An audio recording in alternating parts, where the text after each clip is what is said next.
কে রে ভাই হিরো আলম, তুই কি আমাদেরকে শান্তিতে থাকতে দিবি না? আমাদের কি বাঁচতে দিবি না? এই বাংলাদেশে কি বসবাস করতে দিবি না?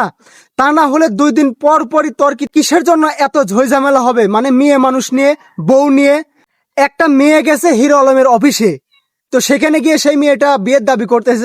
হিরো আলম নাকি তাকে বিয়ে করছে, হিরো আলম হলো তার স্বামী।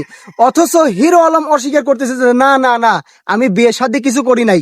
যদি এই প্রমাণ না দিতে পারো তাহলে তুমি কি করবে?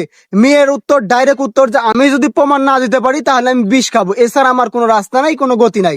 তো বলেন তো, বাংলাদেশের মানুষ কি পাপ করছে যে 2 দিন পর পরই হিরো আলম এই মেয়ে নিয়ে এখানে ওর গ্যাঞ্জাম হবে, তাকে তালাক দিতে হবে।